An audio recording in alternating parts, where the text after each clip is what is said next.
It's hard enough to navigate your own health, let alone try to talk to a doctor that doesn't fully understand what you're looking for when it comes down to your blood tests. Now, I'm not a doctor, so full disclaimer, do not misconstrue what I am saying for medical advice. But what I did want to provide you with was a few given tests that you could go to your doctor with and say, hey, can you test me for these? Okay, the cool thing about the types of tests that I'm going to lay out in this video is they're all basic ones that your doctor can provide for you. They're not these random obscure tests that you're going to have to pay an arm and a leg to get done. Okay, these are ones that you can go to your doctor and they can put them on a standard lipid panel or they can put on a standard hormone panel, anything like that. So let's make it really easy.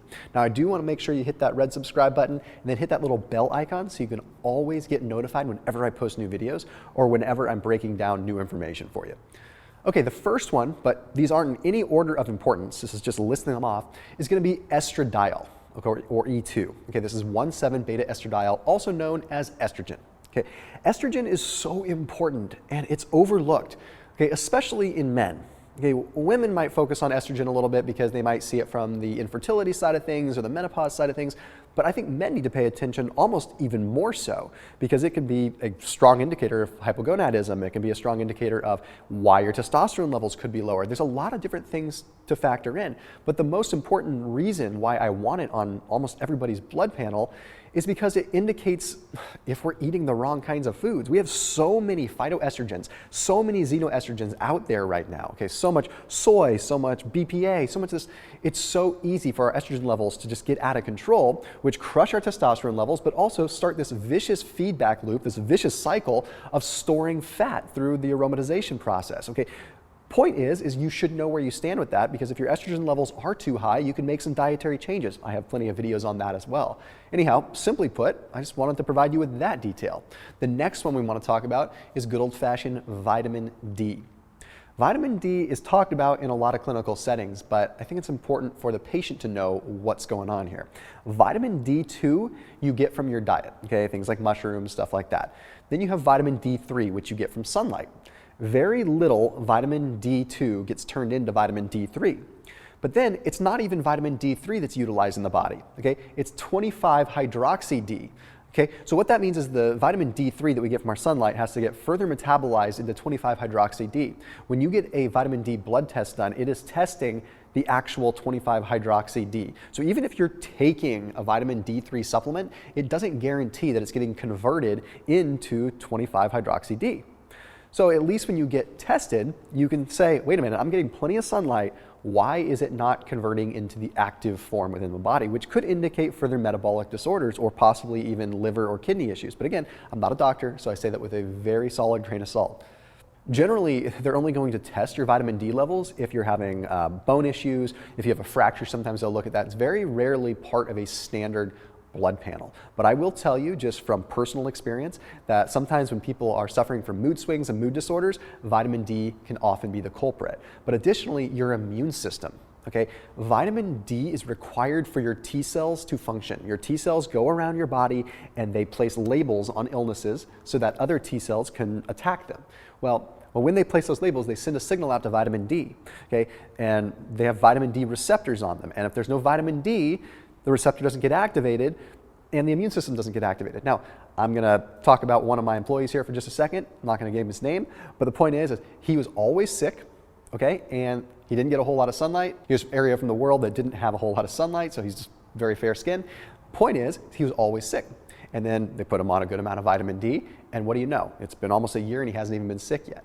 Point is that there are some solid case studies there. So if you're getting sick a lot, vitamin D might be something you want to check. Then we have cortisol. Now cortisol, again, I say this all the time, it gets such a bad rap. I don't think cortisol is bad. It's only bad if it's chronically elevated and you're seeing these chronic surges of it, which is exactly why I think you should have it tested on a standard panel. If you know where your cortisol is at as a baseline, then you can know when you're actually having a surge or not. For example, my cortisol levels sit relatively high. They always have. Maybe it's because I'm a high-strung guy, I don't know, but no, they just kind of sit high. Okay, then I know some people that sit low, but you always want to look for the big spike. Okay. Additionally, if you have a period of time where your cortisol spikes high and stays high above your normal baseline, then you know that maybe you have an infection going on or maybe you have some issue going on. So cortisol is a good indicator of stress. It's a good indicator of blood sugar, blood pressure issues. it's something that should be added into the mix. Now, if you're doing a lot of intermittent fasting, you definitely want to pay attention to this because that can elevate your cortisol levels, and you have to be careful. If you're someone that has chronically high levels of cortisol, and I mean high levels, maybe you need to take a break from fasting to bring those levels down because you don't want to constantly be making it so that when you fast, you barely see an increase in your cortisol. So let's just use some simple numbers for this. Let's say you have a cortisol level of 10, okay? And let's say normal is 5. Well, when you fast, you should have a good increase in your cortisol. But if you're sitting at a 10 all the time, when you fast, you might only go up to an 11.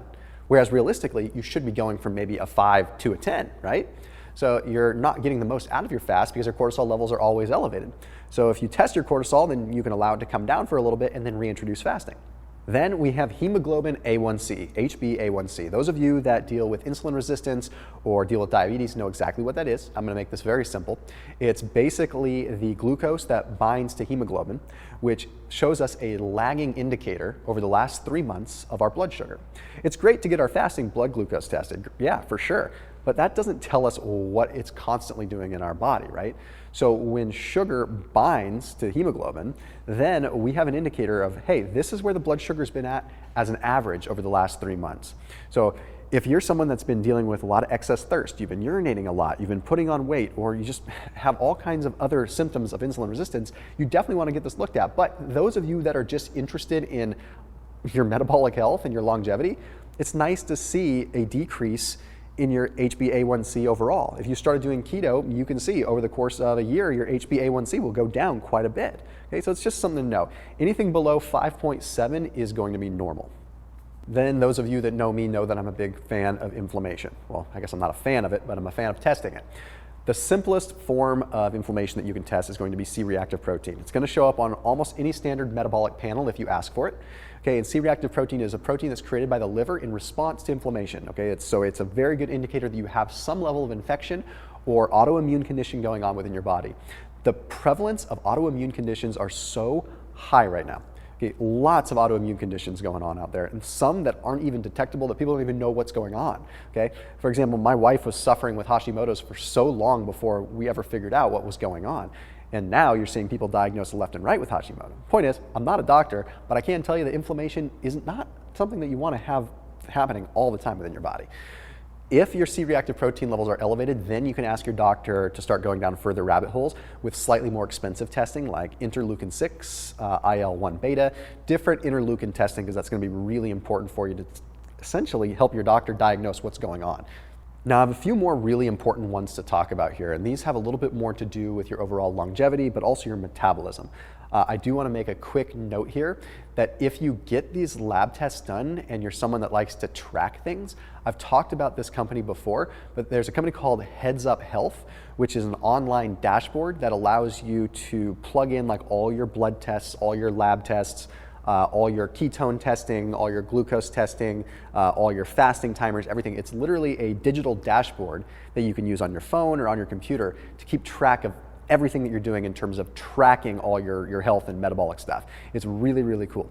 So basically it's making it so that all in one spot, you have everything you need. Okay, so if you're tracking with MyFitnessPal in one app, and basically if you have a million different apps to track things, but you don't have anything to actually show you the data and actually put it all together, well, then you're kind of lost in a bunch of this stuff. So Heads Up Health is really cool. I'm big on technology and I'm big on leveraging it in a cool way as long as it's not hindering you. So this just gives you it all at a glance. Highly, highly, highly recommend that you check them out if you're someone that uses a device and wants to be able to track this stuff. So a link down below so you can check out Heads Up Health. Definitely don't want to miss out on that. Okay, let's move on to small, dense LDL. Okay, sure, I would love to tell you to just go get a basic LDL and HDL standard lipid panel. Okay, that's not gonna help you out a whole lot. All it's probably going to do is freak you out, because if you're doing keto, your LDL is probably gonna be high. If you're eating a good amount of saturated fat, your LDL is probably going to be high, simply because your LDL receptors get basically turned off when you have saturated. Long story short is, LDLs are just carriers of triglycerides. It doesn't mean anything other than the fact that you are mobilizing and recycling more fats at a given point in time. What we have to pay attention to is SD-LDL, or fractionated LDL. Okay, you want to be able to look at fractionated cholesterols. That's the really important thing. So ask your doctor for fractionation testing. Okay, that way he can look at SD, small dense LDL. These are LDLs that have been exposed to sugar, triggering glycation, where basically LDL, which would normally be nice and fluffy floating around through your bloodstream, gets condensed and concentrated into this glycated caramelized onion of an LDL. Okay, that is the stuff that gets stuck in your arteries. That is the stuff that triggers more inflammation and causes a problem. You want that test done, not standard LDL, HDL. That's just gonna freak your doctor out. Then of course, very important, TSH and T3. I cannot tell you how many people go out and just get a T3 test done.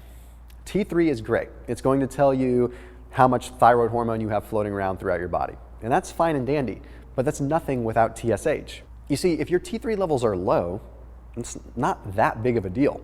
But if your T3 levels are low in conjunction with your TSH levels being high, that's when you have a problem. Let me explain. TSH is thyroid stimulating hormone.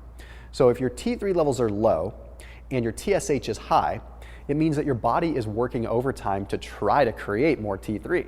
It's like the body says, uh-oh, his T3 is low, let's try to create more, so it upregulates TSH, but your T3 is still not climbing up. That means despite your body's best efforts via TSH, it's still not elevating T3. That is a problem.